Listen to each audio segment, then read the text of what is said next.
All right, we're live. Say hello. Hi, Alex. Hey, great to Senada. see you. How's Nice to see you. everything? Yeah, everything's great. How are you? Very well, thank you. So before we get started, and before I even do the intro, you Yes. shared with me some really huge news of a milestone you just hit. You want to Yes, share with the indeed. audience what it is? Yes, of course. We're really proud. My team and I just hit the $1 billion in sales mark just yesterday, so we're celebrating. 1 billion with a B. All right, so now we'll do the intro because I did skip the intro a couple interviews ago. Good afternoon, everybody. My name is Alex Vidal. I am president of Related ISG International Realty and host of the show you're watching today, episode number 69 of The Closer Club. And today we are sitting with one of the most sophisticated, sought-after brokers in all of the country, not only in Florida, but in all of the country, Senada Adzem. Senada? Thank you. You ready to rock and roll? Absolutely. You've probably seen her CNBC, TEDx. We're going to talk a little bit about that in the future. Yes. Now, you came from a war-torn country, Bosnia. Mm-hmm. Now, as we just mentioned, one of the most sophisticated, sought-after brokers in South Florida. Mm-hmm. Tell us a little bit about that path. Wow, it was a tough path for me because I lived through the war, 4 years of it. Could have been killed many, many times, thousands of times probably, but it was not my time. So I'm here today. I live every day with the attitude of gratitude. I wake up in the morning, and if I'm alive and awake and feeling good, all is well. So it really changes your paradigm. You feel differently if you start your day like that. Daryl Davis, who's one of the most famous real estate trainers in the country, I asked him that question. I think we talked about this yesterday, actually. Yes. He talked about we get to do this. We don't have to do it. Absolutely. So from Bosnia to real estate, make that connection for me. How did you choose real estate? What got you into real estate? Sure. So in Bosnia, I actually worked for the United Nations, and I was in the humanitarian division. Worked really hard and obviously witnessed huge devastation and loss of life. So to me, real estate is something very special. It's not just a tangible asset. It's a place, it's a sacred space for people. And I find it an honor, really, to work with people and serve my clients. To me, it's about adding value. But coming from Bosnia in particular, and living in shelters for so many years, now it's like these beautiful multi-million-dollar properties are just incredible. I ended up on a scholarship. I studied undergrad and stayed in the US. Obviously, I ended up going to New York to work. I was a VP of marketing for Trump International. And in 2006, just before the recession hit, I moved to Boca Raton to work on this project, beautiful building called 1000 Ocean. Where we are today, actually. Yes. So there was a Blackstone property that they were developing as they were redoing the entire Boca Raton Resort and Club. So that was my foray into Florida real estate and sales, because I was always on the marketing side. And a great mentor of mine in New York told me, if you really want to understand real estate, you can't just be on the marketing side. You get to see beautiful numbers and graphs and charts, but to understand the soul of a buyer, what makes them tick and what makes them buy, you really have to sell. You have to work with people. Sure. But at the time, I didn't know what sales was, frankly, and there were all these misconceptions in my mind of what selling means. And then I learned that selling is leadership. Selling to me is being authentic, being yourself, being true to your brand and your voice. People sense your energy. They know when you're yourself and you want the best for them. And one of my main focuses in life, in my business, really is to add value. So I know what my target market is. I know how to differentiate myself. And if I know that I'm adding value to my clients and colleagues and my team members in a way that they get so much out of it, they'll stay with me. Sure. So that's how I transitioned and ended up in real estate. I absolutely love it. There's also the media aspect of real estate, which is really exciting, working with CNBC. So that's my story. Now, what's best about that, if we ended the interview right here, and we're not because we have so much information, two things came out of that. If I were to ask you where the passion for real estate came from, it came when you were talking about knowing the importance of what a home is to a family. You can't see it in the camera, but the passion in your eye, I could see it in your eye. I could see the emotion in your eyes. And we're going to talk about technology in a minute. But when you talked about just the intangible, the getting to know the client and understanding their wants and their needs, that's something that technology just can't pick up on. There's no AI that could ever pick up on that. So that alone blows my mind. Now let's talk about that, because you've managed since 2006. You've maintained your position at the top. As the years have gone on, what are we? So this is 13 years later. It's only become more competitive. Yes. Especially because everybody's coming down to sell real estate down here. It's become more techy, crowded. How have you maintained your position at the top? And how do you think, going back to what we just mentioned a little bit about technology, how do you think that affects the high-end broker? That's a really great question. So I'll start, I know it's a multi-part. I'll start with how I've managed to find my niche and to create a business model around my target market. I focus on ultra luxury buyer. To them, buying a property is not a need, it's a want when you think about it. They can afford whatever they want for the most part. So you have to understand what those wants, yes, and needs are, and understand how to fulfill those needs. So what I've learned now that it's so important to get to know the family, get to know the dynamic between the couples, between the children as well. Get to know them on a personal level, because sometimes you'll know better what's good for them before they figure it out. So you can lead them in a way where what you think may be best for them, until they catch up sometimes to realize, this is a great area for my children, because the best private schools are here. So to me, it's really about the relationship, and it's about, and I feel I'm in the business of relationships, not in the business of real estate. Can you guys feel her passion coming through? I love it you can so tell. much. And it's something, I chose this not as a job or career. Some people, choose real estate because they like pretty properties. To me, this is a business of relationships. It's a career. It's something that I love. Because again, to me, it goes back to that sacred space. I know that I help change people's lives. I mean, I don't want to sound braggadocious, but at the end of the day, that's what we do, right? We help change people's lives. Some of them have to sell for whatever reason, or they want to move on, or there's a new transition in the family. Whatever that next step is, you're there for the journey. And I take so much pride in that journey.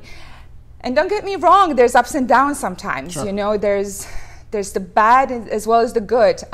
So I think, and that's something I'll want to talk about later on too, how do we as real estate professionals get to manage our estate and manage our well-being, if you will. Absolutely. Because we're in a 24/7 business you talked about, and I'll try to answer that as well. Huge competitive field. We all try to differentiate ourselves and to stand out from the crowd.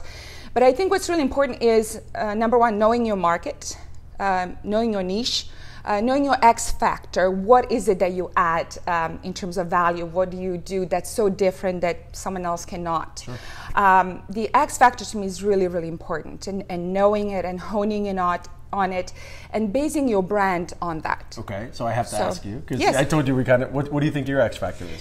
So for me, it's knowledge, it's trust, it's the ability to understand and anticipate the needs of my buyers.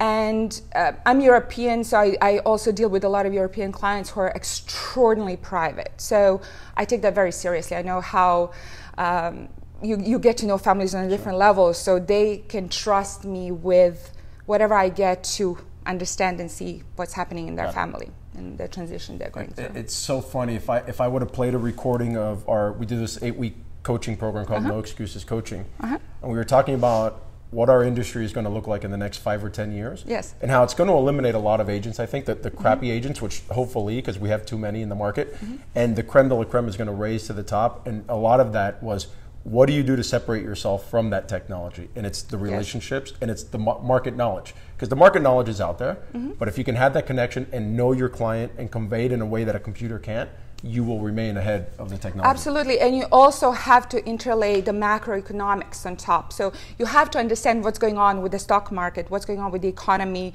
what the trends are, what the indicators are pointing to. So you have to be really sophisticated as it relates to information that's impacting your client. So if they're concerned about their stock portfolios, you have to make sure the timing works out for them, because you're managing their state as well.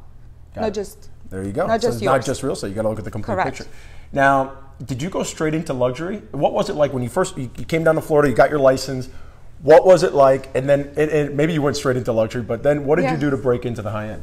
I actually came from real estate marketing side, so I went into sales, and I immediately was fortunate enough, because I built my reputation and name in New York, to go into luxury real estate sale. So the first contract I wrote was $6.5 million. And I have to say, I was so nervous. I had just got my license probably 3 months prior to that.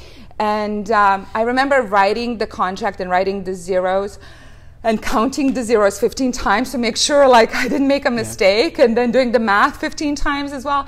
And the people who were there were just the nicest couple ever. So it wasn't even about getting into luxury for me. It was for me more about learning how to work with people on the sales side. Got it. Does that make sense? Absolutely. Because coming from marketing, it was super easy, quote unquote, to work with others' people money. If you work with big developer, okay, how many ads do you want? What's trending with digital media? Let's do that. No, this is different. You're working with someone's feelings and someone's it's tangible, you know. And so my first contract was very significant. I took it very seriously, the whole thing. So when I first started working in sales, I wanted to know it all. I literally immersed myself into everything real estate, everything sales, everything marketing, also psychology, because we're part psychologists as well. I think we're more psychologists than we are real estate brokers. Agreed. So yeah, that was my transition, and then I've always done everything in my power to stay ahead of the curve. And one of the secrets to success, I believe, in this business is understanding how to bridge generations. Interesting. Okay. My target market is really usually empty nesters in their starting 50s and 60s. They're coming from the Northeast. They're coming from Europe, and I know how to deal with that target market. I have to know what they use. They're usually on Facebook. I have to know when they use their Facebook. They usually use it to communicate with their family. I want to be the friend on Facebook as well. But then you have to know how to work with their children and the children's new partners, whoever that may be. So you have to understand how to work with generations, because the relationships you're establishing with the children are actually very important, because they're going to start making big money, and they may be able to... That's your future client. Correct. That's your future client. So that's why I'm saying we're in the business of relationships, and oftentimes we tend to forget that we have a treasure in our phone already, and I know in real estate schools they usually say, oh, go first to your friends and family, let them know what you're doing, but you have to be serious about it, and you really have to in an authentic way go to your sphere of influence and talk to them and understand what their needs are and how you can add value to them. There you go, sphere of influence. Oh my God, this is our this is our coaching program. This is exactly what we talk about. What I love most about though, and I want to go back to the original question which you answered, but what I got out of it was you went straight to the high end. You didn't wait. And I think a lot of agents would say, let me cut my teeth on that 100,000, 200, 500, under $1 million, then I'll go to the high end. And I have a saying that the answer is always no unless you ask. And you went straight for it. And I think that's one way to break into the high end. Just go for it. Right? Go for it. What do you got to lose? Yes. Now, you sell South Florida to some of the ultra rich. And we know what the typical answer is. Why move to South Florida? The weather's great. The tax climate is great. What else are you including in your elevator pitch to them about why moving to South Florida? We've actually just finished relocating 2 major hedge funds, one from Greenwich, one from New York. And what we talk to them about is not just quality of living and lifestyle, it really is about their bottom line, which is tax advantages. So when they understand what the bottom line is, not just on a corporate level, but also on their personal level, and there's so many employees, they see the difference. And of course they love the idea of being in Florida because it's so much easier. I mean, I lived in New York. My closet was like this big, and I didn't even know how to drive until I was 28 years of age. Really? So no, Wow, I was in New York. I had subway and taxis, so it's a completely different lifestyle. Here you actually can finish work at 6, 7 o'clock. In New York, I worked until 10:30 p.m. every day. So here you can kind of have a life. That's and right. What I usually tell my clients, particularly the companies that we're relocating, is that definitely look at the lifestyle, look at the school system, look at the neighborhoods and the different price points for people in the company. Employees, yeah. Correct.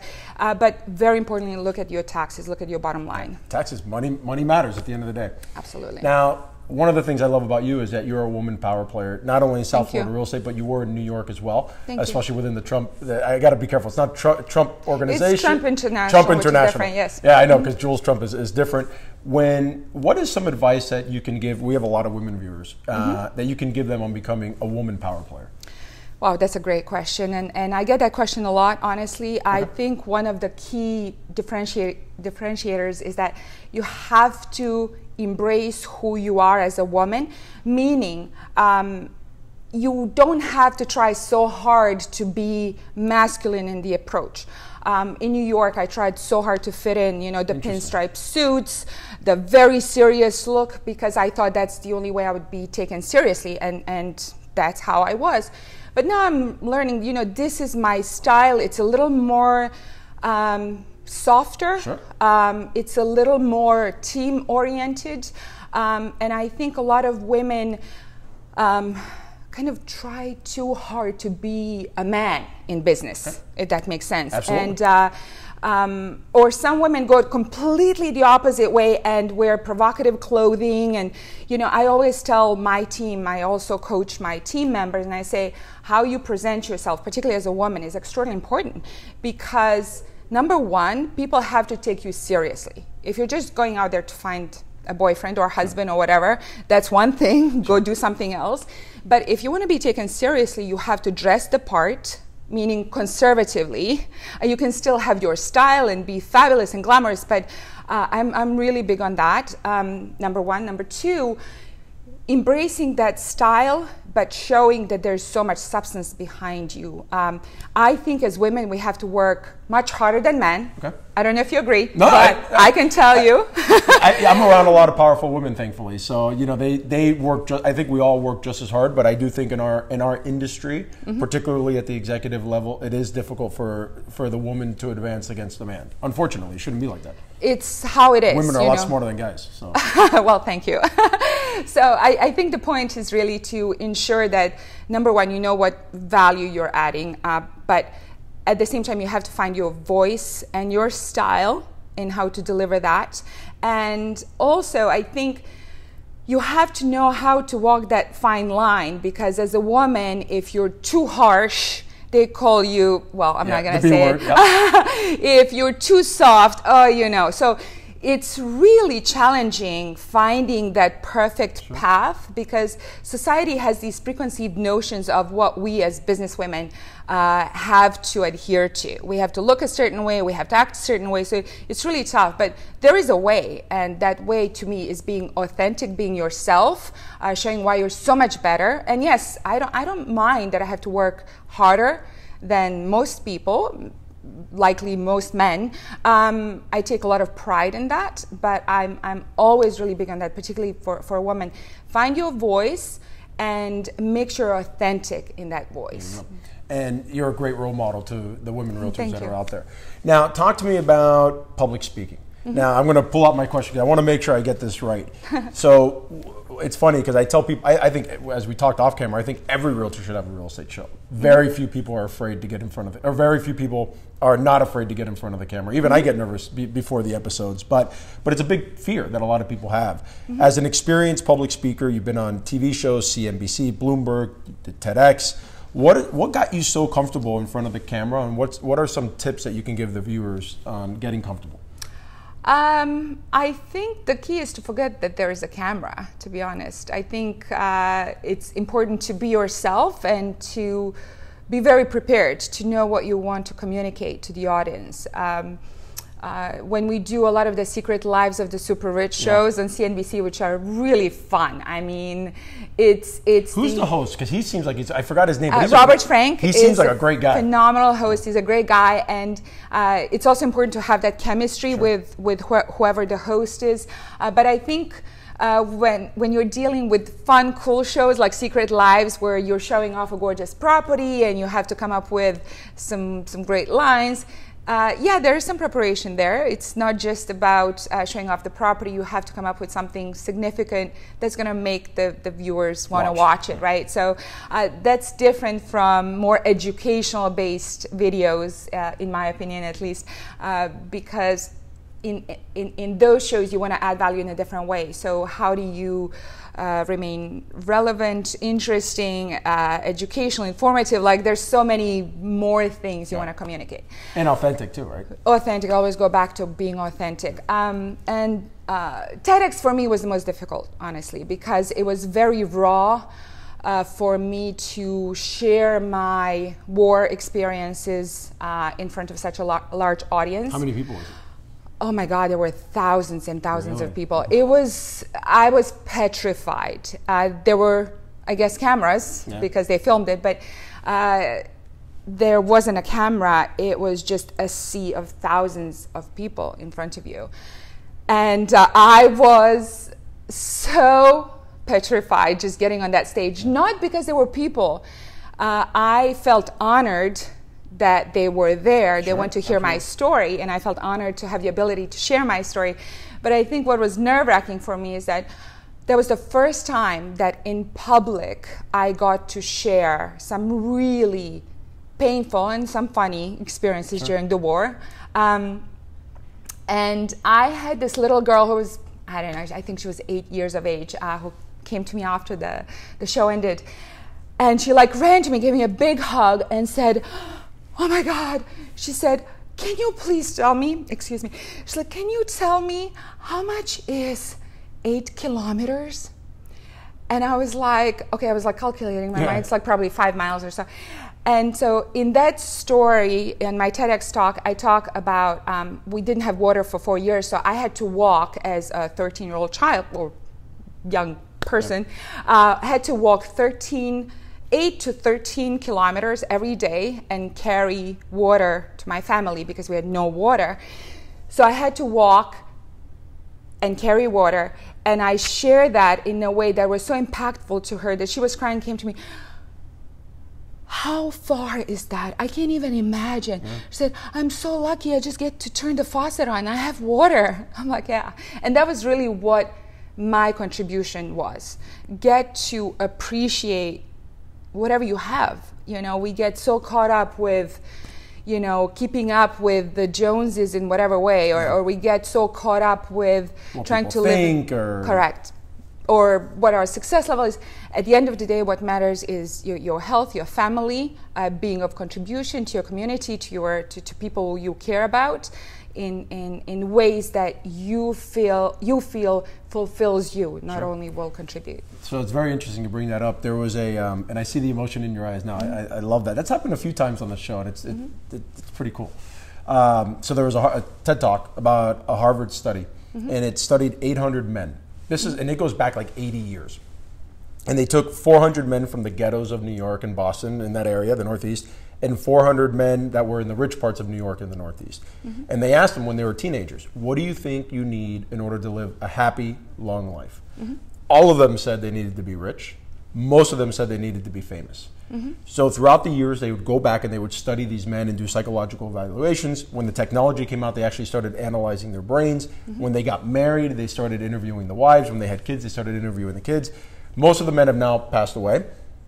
But they can then as they got older and they were in their 60s, 70s, and 80s, they were able to look back and look at the men that were the happiest, that lived the longest, or because you mentioned relationships and how important relationships are.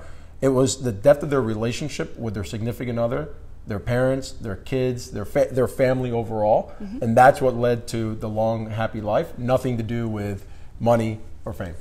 So. Money is great. I think money only amplifies who we are as people. If we're good, we'll have more to give with. If we're bad, we have more to I got it. I love it.